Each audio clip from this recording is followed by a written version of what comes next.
Adwumadi no so e wa no say mamenka o say Badwam ebra so say de Asem yi dika ebro Monday to Friday akwasisia presidential staffer presidential correspondent philanthropist osai kuani na ne kwakwa no obi a odi manso fa ne feature ogitum prekopese e adepa tiu odi manso fa ne feature ogitum prekopese e adepa ono obekọ ewo omranim kama me bibia timi aye kama beso ye nyina aye nkabom na oyabusu panyin ewo fihia makoma nwotwe so ewo mampon da sebro se bonsu de hie ne nana mampon hima papa bi ne nana abusu panyin kro ofie be nwotwe pe na wo mampon no gra meka no pe na beti se do si mama so ye nkabom ne ma akwasinsia the presidential correspondent akwasinie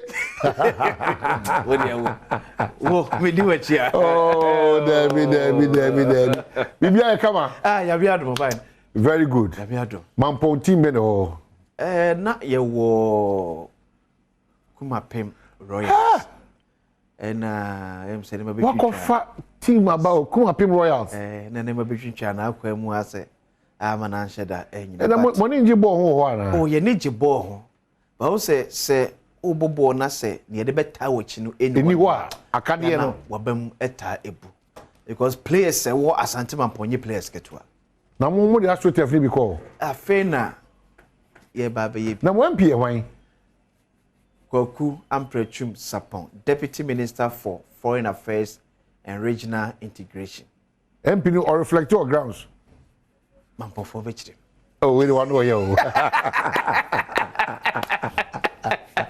I see at over there now they call no penny your bible call emze adibi akoso ama yebeguso aka ho asem ne aguso asre ye maduane a ye de mo edi ye school feeding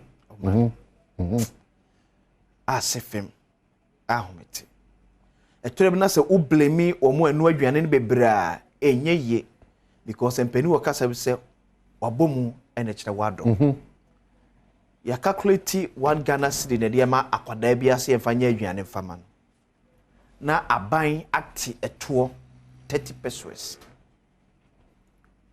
na 3 pesos na ka 97 pesos eti ene 97 pesos dia ne beto ewodwom yem pesa nkura no so beda community no eni ebia ye de beye e de ama nkwadaa ye de enya bia di but that time quickly me share sa video wing one of the schools here I think say wa Ashanti region in Katenkwan a ye e de ma adisuafo Katenkwan that yentie asemo na woman no e ka wo chiti enhwe video wing na emra metwa ensem so fama we school feeding na ya abre Oshimase Anglican Basic School en Katenkwan ye ehie no say ensuo say ye de yo yenim enti central for monka ho asem mayen yaka wonye na adwen so besesa na adwen mon show enkwan no en Katenkwan no enne nkwa no na anidi enti monka ho asem emayen yeda mo ase emutuo basaye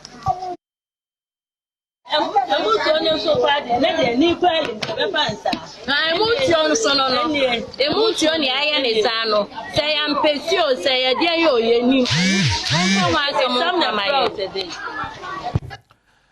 Enunti Ghana National School Feeding Secretariat Penny Odana Dr. Mrs. Gertrude Michelle Nenopain Minister for Gender, Children and Social Protection Michelle Nanopa Deputy Aduane a yede serve ye mofra e wo school enie because car e man ni kodwem no enso omoje 97 pesos na enyene satam na inflation enam somewhere 30% and inflation twem about say 52% still ye the 97 pesos na no aduane e de ma ye mofra eti aduane suo be pa na betimi anoa e de ama emai ne esaya ora wo kra sa wo mni se aduane no nka awode na wom no hyedanim na aduane so asate e kana ka kwantri mi na ni makwada na ne kwantri efa na ni makwada no because one chane sa school ni ketra ya ono efidi kwada be se ahanwotwe 800 adwane ne nsuo mu nyina so. Yes, you know ya we say on my baby ababedu no eniemum agre, but if it is something we want to do as part of your commitment to get the more from Dudrankasa in our school there, we need to commit ourselves well.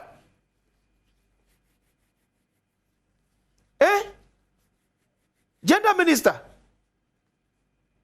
Yes, eniema asisa because Obeka say Otiko Efise Jaba Abreso as gender minister. Then to say now she was 5'10". And you say you know microphone watch you.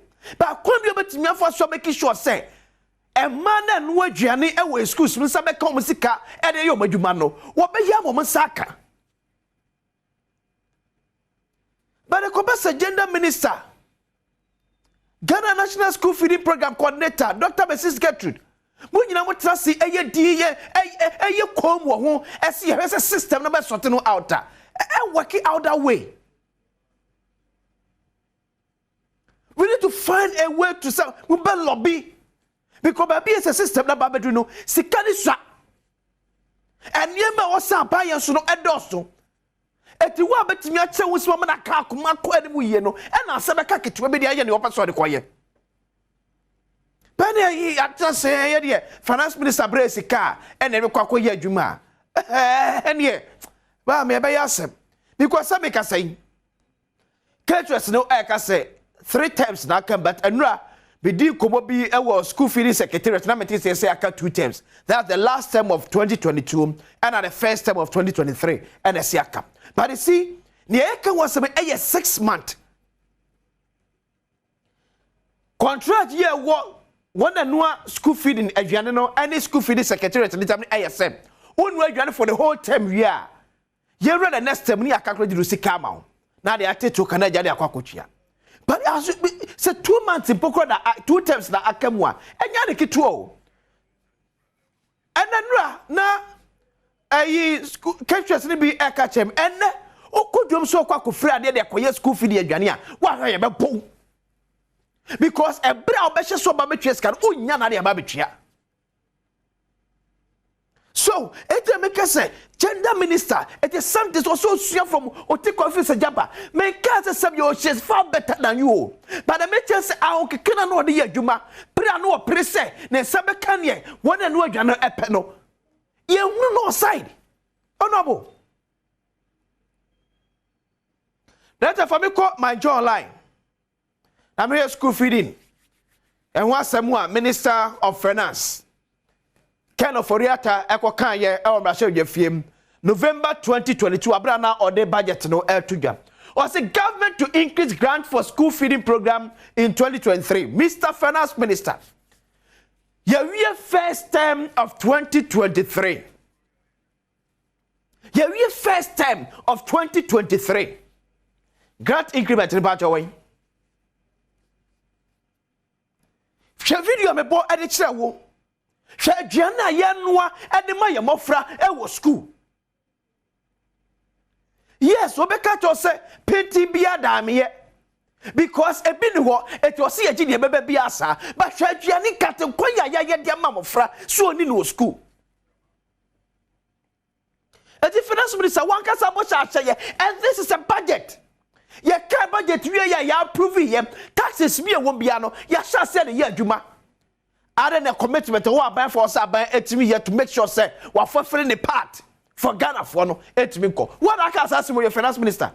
November 2022 budget already here or the film.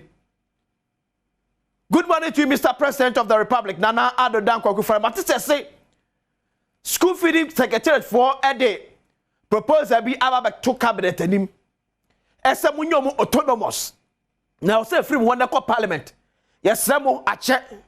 Mr. President, because a school feeding secretariat to me authority, or met me now on share so aquadiposia, the ababe fande, or you made your more erdino. Yemwe mofrano, if indeed, when a pesia ye at a boamois, or chair of fro, ever sat to us.